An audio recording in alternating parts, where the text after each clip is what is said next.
உலகளேல எப்படி இருக்கீங்க? எங்கள் மும்பையில் மழை கொளுத்துன்னு மழை கொளுத்துறது நான் ரொம்ப ஹாப்பி. ஏன்னா என் பூவெல்லாம் ஹாப்பி பாருங்கள்.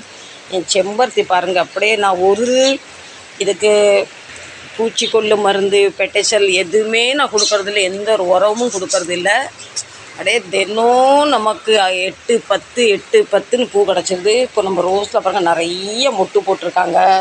அப்படியே நான் பேசுவேன் என் செடிகிட்ட. நான் ரொம்ப மன நிம்மதியாக இருந்தாலும் ஹாப்பியாக பேசுவேன், மன வருத்தமாக இருந்தாலும் பேசிக்கிட்டே இருப்பேன். கேட்பேன், ஏன் நீ சோர்ந்து போய் இருக்க, உனக்கு என்ன வருத்தம், என்ன மாதிரி உனக்கும் மென்டலி டிஸ்டர்ப் இருக்கான்னு கேட்பேன், உனக்கு தண்ணி வேணுமான்னு கேட்பேன், ஏன் வாடி போயிட்ட, பின்ன அவங்கள தூக்கி அழகாக அப்படியே நழுவி தூக்கி விடுங்க. நான் பேசிக்கிட்டே இருப்பேன். என் பிள்ளைங்கள்ட்ட எப்படி பேசுகிற மாதிரி பேசிக்கிட்டே இருப்பேன் நான் பாருங்கள். இப்போ நம்ம தொட்டாச்சு, நீங்கள் எல்லாமே இப்படி டச் பண்ணால் அப்படியே எல்லாம் அப்படியே சுருங்குவாங்க.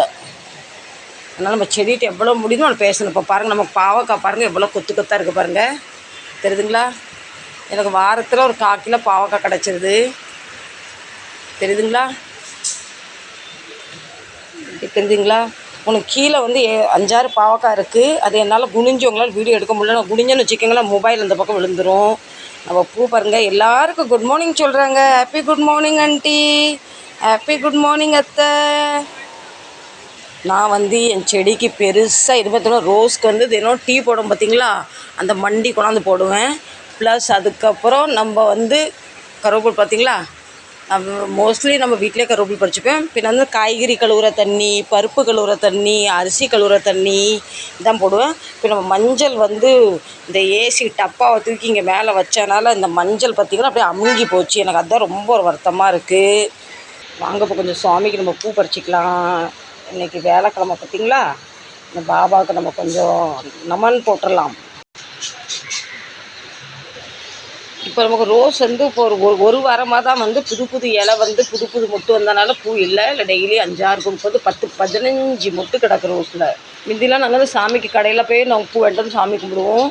இப்போ கொஞ்சம் காலமாகவே வெளியே போய் பூலாம் வாங்குறதில்ல. நம்ம தோட்டத்தில் பறித்து எத்தனை பூ இருக்கோ அத்தனை சாமிக்கு நாங்கள் பங்கு வச்சு சாமி கும்பிட்ருவோம். நம்ம கையாலே பறித்து சாமிக்கு போட்டால் சாமி ரொம்ப ஹாப்பி ஆயிடுவார், நானும் ஹாப்பி ஆயிடுவேன். எல்லாருக்குமே செடி வளர்க்கணும், தோட்டம் வைக்கணும் ஆசை. இடம் இல்லைன்னு நினைக்காதீங்க, 2 தொட்டி வச்சு நீங்கள் ஃபாலோ பண்ணுங்கள், அதே போதும். நான் ஆரம்பத்தில் 2 தொட்டி தான் வச்சேன்.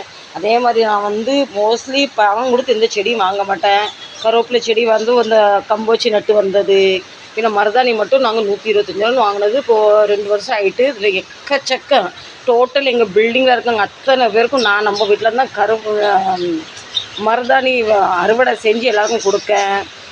என் வீட்டு மருதாணி பயங்கர கலராகும். இது நான் 15 நாளைக்கு முன்னே வச்சேன். இன்னும் கொஞ்சம் மருதாணி இருக்குது, அது வைக்கணும். அப்புறமா என் கார்டன் அப்டேட் பிடிச்சிருந்தா மறக்காமல் கண்டிப்பாக சப்ஸ்கிரைப், லைக் பண்ணுங்கள், ஷேர் பண்ணுங்கள். மழை கொளுத்துது. இப்போ அந்த பூ எடுத்துகிட்டு அப்படியே நம்ம சுவாமிகிட்ட போயிடலாம் வாங்க.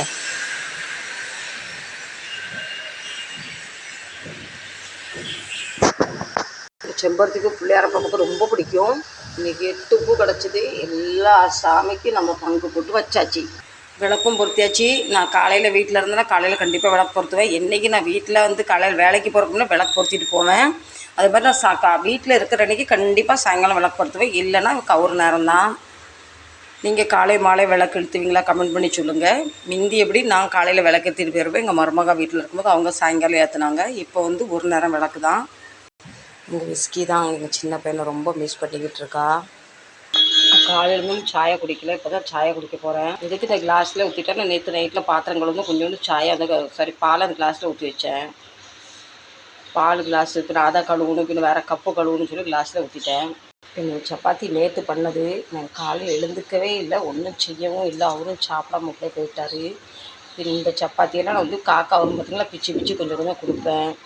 ஃப்ரெண்ட்ஸ், எப்போவுமே நான் காலையில் எதுவுமே சாப்பிட விரும்ப மாட்டேன், சாயை மட்டும்தான் குடிப்பேன்.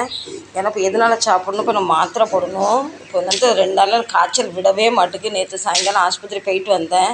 போயிட்டு வந்துட்டு நான் மாத்திரை நேற்று அவங்க இன்ஜெக்ஷன் போட்டாங்களா, நான் அப்படியே இப்படி தூங்கிட்டேன். என்னால் மாத்திரை போட முடியல. கண்டிப்பாக இது காலையில் சாயங்காலம் போட சொல்லியிருக்காங்க. இதுவுமே அப்படி தான், ஒரு நாளைக்கு ஒன்று போட சொல்லியிருக்காங்க. அதனால் வாங்க நம்ம சாப்பிடலாம். டாக்டர் என்ன கேட்குறாங்க, உங்களுக்கு என்ன பிரச்சனை, ஏன் அவ்வளோ சோர்வாக இருக்கீங்க, ஏன் அவ்வளோ டென்ஷனாக இருக்கீங்க? நான் சொன்னேன் இப்படி பசங்க இப்படி வெளியூர் போயிருக்காங்க அப்படின்னு. சொல்கிறாங்க இப்படி நீங்கள் இவ்வளோ முடியுது நல்லா ரெஸ்ட் எடுங்க, டென்ஷன் எடுக்காதீங்க, உங்களுக்கு பிடிச்சவங்கள்ட்ட நீங்கள் மனசு விட்டு பேசுங்கன்னு. எனக்கு இன்றைக்கி டேட்டில் பிடிச்சது என் பேத்தியாவை தவிர யாருமே இல்லை. என் பேத்தியாட்ட பேசினா எனக்கு ரொம்ப பிடிக்கும். நீங்கள் இன்றைக்காவது இப்படி உட்காந்து தனியாக புலம்பிருக்கீங்களா? இந்த அளவு தான் ரொம்ப எனக்கு முடியாமல் போயிட்டு ஒரு மாதிரி டிப்ரெஷன் மாதிரி, ஒரு மாதிரி டென்ஷன் மாதிரி, ஏதோ ஒரு மாதிரி. அதனால தான் உடம்பு வந்து காய்ச்சல் வருது காய்ச்சல் வருது போகுது. வாங்க சாப்பிடலாம். நீங்களும் சாப்பிட்டாச்சா ஃப்ரெண்ட்ஸ்? என்ன சாப்பாடு உங்கள் வீட்டில்?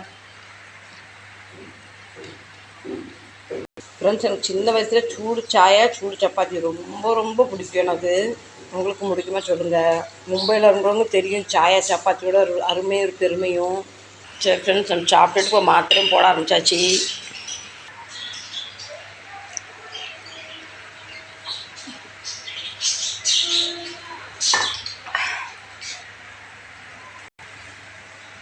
ஃப்ரெண்ட்ஸ், இந்த மாத்திரை நான் எவ்வளோ முழுங்கிடுவேன். அந்த டானிக்கு அந்த ஊசி நமக்குலாம் செட் ஆகாது. நேற்று அந்த டாக்டர் போகல. நான் எப்போவுமே கோப்பர்கர்னா வந்து ஆஸ்பத்திரி போவேன். எங்கள் டாக்டர் கான் இருக்கார். ரொம்ப வருஷமாக அவர்கிட்ட ட்ரீட்மெண்ட் நடக்கும். பின்ன அவ்வளோ தூரம் என்னால் போயிட்டு வர முடியாததுக்கு கூட யாரும் இல்லை. இவரும் பெட்டர் பார்த்தீங்களா. அப்போ தான் வந்து எங்கள் பில்டிங்கில் மேனேஜர் இருக்கார் பிரதீப்னு. அவர் தான் நான் கூப்பிட்டு போனார். அன்றைக்கு ஒரு லேடி டாக்டர் இருக்காங்க, ஃபீஸும் குறைய தான் பண்ணுவாங்க. வாங்கன்னு அவர் தான் நேற்று சாயங்காலம் கூப்பிட்டு போனார். அவங்க வந்து கேட்காம இன்ஜெக்ஷன் எடுத்து போட்டாங்க. ஏன்னா ஊசினாலே பயம், பயங்கர பயப்படுவேன். அவங்க சொன்னாங்க தொடையில் போட்டுக்கோங்க வலி இருக்காதுன்னு. எனக்கு தொடையில் போடுறதுக்கு எப்படி தெரியுமா, எந்த பையனும் கூட இருந்தார். இப்போ எத்தனை தான் பிள்ளை மாதிரி பார்த்தாலும் என் பசங்களை போகிற அவங்க என் பசங்க பின்னாடி இடுப்பில் ஊசி போட்டால் நான் வைக்கப்பட மாட்டேன்.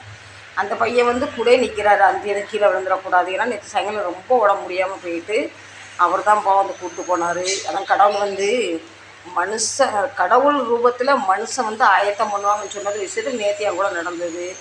அவர் முன்னே எனக்கு ஒரு மாதிரி கொஞ்சம் இடுப்பில் போனவொன்னா கையில் போட்டுக்கோங்க. நான் அவர் சொன்னார், ஆண்டி இதில் என்ன ஆச்சு நீங்கள் போட்டுக்கோங்க அப்படின்னு. நான் கையில் போட்டுக்கணும். அது வந்து இந்த ஒத்த கை ஷோல்டர் வந்து எனக்கு தூக்க முடியல. சரிங்களா. சரி, இப்போ மாத்திரை போட்டாச்சு. இந்த மாத்திரை போட்டு அந்த டாக்டர் அவங்க சொன்னாங்க, ஒரு லேடி தான், நல்ல தங்கமான குணம். ஸோ நல்லா ரெஸ்ட் எடுங்க, டிப்ரெஷன் ஆகாதீங்க, டென்ஷன் எடுக்காதீங்க, நல்லா சாப்பிடுங்க, தூங்குங்க அப்படின்னா சொன்னாங்க. உங்களுக்கு மனசுக்கு பிடிச்சதை செய்யுங்க, மனசு பிடிச்சவங்கள்ட்ட பேசுங்கன்னு. சரி, அதை தான் நான் ட்ரை பண்ணிக்கிட்டு இருக்கேன். சரிங்களா. இப்போ நான் மாத்திரை போட்டேன். ஒரு அரை மணி நேரம் கொஞ்சம் அப்படியே கண்ணை மூடலாம். தூக்கம் வராது. கண்ணை மூடுனா எனக்கு என்னென்னமோ டென்ஷனு, ஏதேதோ வெப்ராலோ, ஏதோமோ ஒரு கனவு வருது. மெயினாக எனக்கு தூக்கம் இல்லாதனால தான் என் உடம்பு வந்து இவ்வளோ கெட்டு போச்சு. என் பையன் வந்து அவர் போனது வந்து அதுவும் கொஞ்சம் எனக்கு ஒரு பிரிவினைன்னு சொல்லிட்டு ரொம்ப ஒரு சொல்ல முடியாத வார்த்தை. என்ன செய்ய, வீடை வாங்கிட்டு ஃப்ரெண்ட்ஸ் கொஞ்சம் வந்து லோனு கீழெலாம் வாங்கினது கொஞ்சம் கடன் ஆகிட்டு, அதான் பிள்ளைங்க ஆளுக்கு ஒரு பக்கம் கடந்து கஷ்டப்பட்டுக்கிட்டு இருக்காங்க. சரிங்களா. வேறு என்ன சொல்லட்டும். இந்த வீடியோ பிடிச்சிருந்தா லைக் பண்ணுங்கள், ஷேர் பண்ணுங்கள், சப்ஸ்கிரைப் பண்ணுங்கள், எனக்கு சப்போர்ட் தாங்க. இன்றைக்கி இன்னமும் அந்த விளையாட்டு இந்த யூடியூப் நான் ஸ்டார்ட் பண்ணேன். ஆனால் இன்றைக்கி எனக்கு வந்து சப்போர்ட் பண்ணுறது, உங்கள் கூட நான் பேசுகிறது, ஏதோ நான் அவங்க மொபைலை கையில் எடுத்தோடனே என் உறவு 5500 குடும்பம் எனக்கு கிடச்சிருக்கு. அந்த குடும்பம்லாம் முன்ன நிற்கிற மாதிரி எனக்கு சப்போர்ட் பண்ணுறவன் நான் பேசிக்கிட்டே இருக்கேன். அதுக்கு தான் கடவுளுக்கு நன்றி சொல்லணுமோ அவங்களுக்கு நன்றி சொல்லணும்னு தெரில. சரிங்களா. மீண்டும் நாளை நல்ல ஒரு விழாவில் சந்திக்கிறேன். அதுவரை உங்களிடமிருந்து விடைபெறுவது உங்கள் Bhavani life style. Bye, love you. என் வீடு பாருங்கள், இன்றைக்கி யாருமே இல்லை. நான் மட்டும் ஒரு தனிமையில் அனாத மாதிரி உட்காந்துருக்கேன்.